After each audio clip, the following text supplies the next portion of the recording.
Shalom, bien-aimés, recevez la paix de Dieu, recevez la grâce de Dieu, la faveur de Dieu, abonde et surabonde dans votre vie. Alors, bien-aimés, nous savons un Dieu, n'est-ce pas, de mystère, nous savons un Dieu de révélation. La Bible déclare que la lettre tue, mais que c'est l'esprit qui vivifie. Nous savons un Dieu capable de restaurer, de rétablir. Mais j'aime surtout ce Dieu-là, qui est un Dieu d'élargissement. Nous avons besoin, bien-aimés, d'aller en eau profonde avec Dieu, découvrir un certain nombre de choses de l'éternel, en vue, n'est-ce pas, d'atteindre cette dimension d'élargissement, cette dimension d'excellence, cette dimension de grandeur à laquelle, n'est-ce pas, notre Dieu nous appelle, parce qu'il nous dit d'aspirer les choses les meilleures, n'est-ce pas. Mais tout ce qui est vrai, tout ce qui est honorable, tout ce qui mérite l'approbation, tout ce qui est vertueux, soit l'objet de vos pensées. Alors, parlons de vision. Oui, parlons de vision, un sujet capital, un sujet important, juste en quelques minutes, parlons de vision. Car la vision, c'est l'action, c'est la capacité de voir. La vision, c'est la perception en esprit ou par les yeux du corps d'une réalité surnaturelle. Waouh! N'est-ce pas que cela est merveilleux? Alors, c'est la projection dans le futur.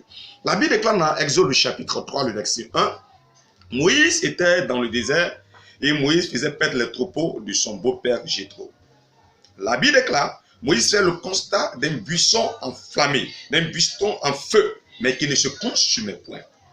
La Bible poursuit en disant, comme Moïse se détournait pour voir quelle est cette grande vision, l'Éternel l'appela du buisson et dit, Moïse, Moïse, n'approche pas d'ici, ôte tes sandales, car le lieu sur lequel est un lieu saint. Alors, bien aimé, il est important de comprendre quelque chose. La première notion ici que nous découvrons dans ce passage, il n'y avait pas d'oisiveté dans la vie de Moïse. Moïse n'était pas en train d'errer. Moïse était occupé à une tâche. Et c'est là que Moïse va faire le constat de ce buisson enflammé qui ne se consume pas. Tout ce que Dieu a appelé dans la Bible est occupé à une tâche. Il n'y a pas quelqu'un d'oisif, quelqu'un qui est en train d'errer, quelqu'un qui ne savait pas quoi faire de sa vie, qui a reçu un appel de Dieu. Tous ceux que Dieu a appelés, Pierre était occupé à une tâche, Jean occupé à une tâche, tous étaient occupés à une tâche, et puis Dieu les a appelés. Élie et Élisée, ils étaient occupés à des tâches, et puis Dieu les a appelés. Abraham, et puis Dieu, bien-aimé, les a appelés. Il est important pour nous, bien-aimés, de comprendre que notre Dieu que nous servons est un Dieu, n'est-ce pas, de mouvement. La Bible dit que l'Esprit de Dieu se mouvait à la surface des eaux, et Dieu dit, n'est-ce pas, au commencement, Dieu créa. Donc le premier verbe qui apparaît dans la Bible, c'est le verbe créer. Ok, bien-aimés, allons-y à l'essentiel. La Bible déclare que, comme il se détournait pour voir quelle est cette grande vision, l'Éternel l'appela. Quand il y a de l'intéressement, quand il y a de la considération pour une vision, alors naît une révélation. Une révélation naît suite à une considération que l'on a pour une vision. La Bible dit que oui, Salomon aura la considération de Dieu et va se présenter à Gabaon. Et parce que Salomon va se présenter à Gabaon pour apporter, bien aimé, des holocaustes à l'Éternel, Dieu va se révéler à Salomon. La Sunamite qui était dans un besoin, qui était dans une difficulté, qui avait un vide dans sa vie, ne va pas se focaliser sur son vide, mais aura une vision de qui était l'homme de Dieu qui passait. Elle dit, certainement cet homme est un saint homme de Dieu. Alors elle va prendre la résolution d'aller voir son époux. Et d'un commun accord, bien aimé, ils vont décider de recevoir l'homme de Dieu. De là naît une révélation et nous connaissons la suite, comment est-ce que la vie de cette femme, n'est-ce pas, fut comblée. Dans ce parcours de Moïse, dans ce texte, bien aimé, qui nous envoie à considérer un temps, soit peu, ce qui s'est passé, nous allons relever 7 indications concernant la vision. La première indication que Dieu va donner à Moïse, il lui dit, ôte tes sandales. Ôte tes sandales. Toute vision, bien aimé, qui émane de Dieu, demande une orientation de Dieu pour son accomplissement. Vous ne pouvez prétendre avoir une vision de Dieu et vous la fonctionnez selon vous-même. Vous la fonctionnez selon vos principes. Toute vision qui émane de Dieu, bien aimé, demande des principes bibliques, des principes qui émanent de Dieu, qui émanent de l'Esprit de Dieu pour son accomplissement. Donc toute vision qui est réalisable, bien aimé, est une vision, bien aimé, qui s'articule tout autour de la volonté de Dieu, tout autour de la parole de Dieu. Dieu va demander à Moïse, ôte tes sandales. Ôte tes sandales. Ta méthodologie, ta manière de marcher, ta manière de fonctionner ne saurait faire avancer, n'est-ce pas, la chose de Dieu. Il est important d'emprunter pour Dieu. Il est important de se laisser conduire pour Dieu. Il est important de se laisser orienter par Dieu pour voir l'aboutissement de la vision. Car lorsque Dieu donne une vision, il accompagne cela toujours d'une révélation. C'est pourquoi il est important, il est capital, bien-aimé, pour nous doter nos sandales. Doter nos sandales. Moi, chez moi, on fait comme cela. Nous, chez nous, c'est comme cela, ça fonctionne. Nous, chez nous. Non, laisse tomber chez vous et prends chez Dieu. C'est très important. Lorsqu'on abandonne sa propre conception, des choses pour emprunter celle de Dieu, la direction de la vie, sa marche mondaine, sa prétendue connaissance, pour prendre la connaissance de Dieu, pour prendre la marche de Dieu, bien aimé, alors la vision devient réalisable. C'est la première indication. Ôte tes sandales. Ce que tu penses connaître, là où tu as mis ton pied, là où tu as orienté tes pas, qui n'est pas de Dieu, ôte cela. Considère, bien aimé, ta marche et change-la selon la vision que Dieu t'a donnée. Il n'y a pas, bien aimé, de réalisation de vision, d'accomplissement de vision sans un sacrifice, sans se débarrasser d'un certain nombre de choses. Je vais demander à Moïse d'ôter ses sandales. Vous ne pouvez vouloir aller en profondeur avec Dieu, expérimenter de Dieu, toucher de Dieu, voir de Dieu et refuser de vous dépouiller d'un certain nombre de choses. Alors, la deuxième indication, il va lui dire, le lieu sur lequel tu es est un lieu saint. Donc, aucune vision, bien aimée, ne peut aller à l'encontre de la sainteté de Dieu.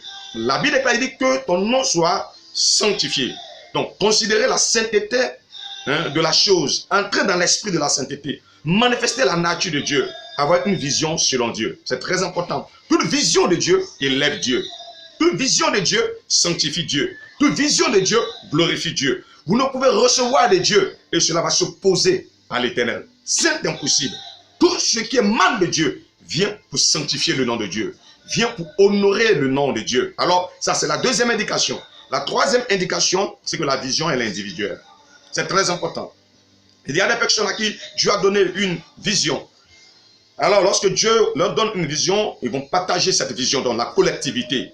Mais ils attendent à ce que les autres décident avant qu'eux ne s'engagent. Non, lorsque vous recevez de Dieu, vous êtes la première personne concernée.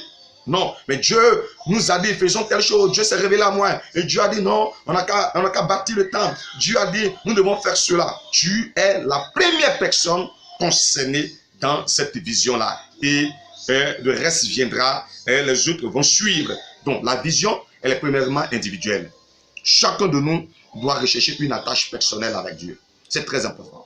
Un engagement personnel avec Dieu, cela est capital. Chacun doit rechercher, bien aimé, une attache personnelle, une attache profonde avec Dieu. L'Éternel va demander, va dire à Abraham, Abraham, va sur le lieu que je t'indiquerai et donne-moi un sacrifice, ton fils unique. Avec Abraham va se lever. Et lorsque Abraham va se lever, il sera accompagné par ses serviteurs. Mais lorsque Abraham arrive au mont Morija, Abraham dit à ses serviteurs, restez ici. Le jeune homme et moi, nous allons adorer le Seigneur et nous reviendrons. Tu ne peux monter à Morija avec tout le monde. Il y a des personnes que tu dois laisser au pied de Morija si tu veux monter. Bien-aimé, dans l'élan de l'adoration, dans l'élan du sacrifice à l'Éternel, il y a certaines personnes, bien-aimées, que tu es obligé de laisser tomber pour monter. Sinon, ils vont essayer de te retenir en bas. Ils vont essayer de te maintenir, bien-aimé, en bas. C'est pourquoi il est important de savoir que la vision est purement individuelle. Alors, courons, comme c'est juste quelques minutes, la quatrième indication de la vision, c'est de considérer l'objectif de la vision. Quel est l'objectif de la vision? Pourquoi? Pourquoi? Quel est le but de cette vision?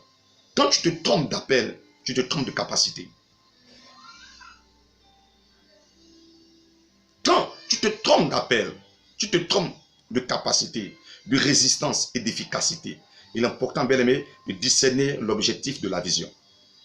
Lorsque Dieu vous a appelé un ministère, un exemple simple, lorsque Dieu vous a appelé un ministère pastoral, et qu'au lieu, bien aimé, de prendre, d'agir dans ce ministère, vous décidez d'aller agir dans le ministère prophétique, comme vous vous êtes trompé, bien aimé, d'appel, vous allez vous tromper de capacité, vous allez vous tromper d'efficacité, vous allez vous tromper de résistance. Parce que la chose à laquelle Dieu ne vous a pas appelé, il ne vous a pas non plus, il ne vous a non plus outillé à cela. Lorsque Dieu vous appelle à quelque chose, il va vous outiller, il va vous armer en fonction de l'appel qu'il vous a adressé. Alors, pour cinquième indication, Dieu va dire à Moïse, mets la main dans ton sein.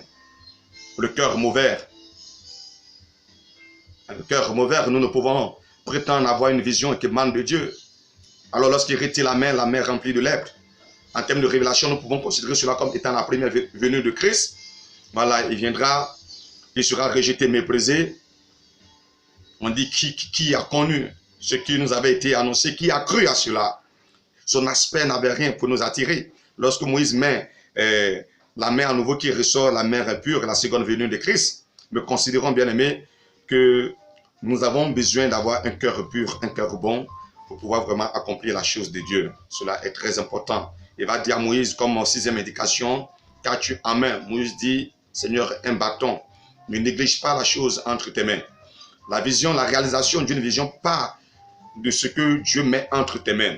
Lorsque le bâton qui était un bâton ordinaire, le bâton qui à l'époque était ne serait-ce que la branche d'un arbre, que Moïse a dû nettoyer, utiliser pour l'utiliser comme un appui, n'est-ce pas, dans le désert, qui était un simple bâton, un simple morceau de bois. Mais lorsque ce bâton est jeté devant la face de Dieu, ce bâton devient extraordinaire, ce bâton devient miraculeux, n'est-ce pas? Avec ce bâton, Moïse va opérer de grandes choses, bien aimés, en Égypte devant Pharaon. C'est très important. Et enfin, bien aimés, pour nous arrêter là à 12 minutes, il est important de comprendre que nous devons nous laisser guider par Dieu. C'est la septième indication, nous laisser guider par Dieu. Lorsque Dieu vous donne une orientation, lorsque Dieu vous donne une vision, il est important de se laisser guider par Dieu. Toute vision qui émane de Dieu verra la main de Dieu. Toute vision qui émane de Dieu verra la gloire de Dieu. Il est important, bien aimé, d'observer ces quelques principes, ces quelques indications, et je crois que la main de Dieu sera sur la vie de chacun de nous. Shalom à vous, portez-vous bien et excellente journée sous la grâce de notre Seigneur Jésus-Christ.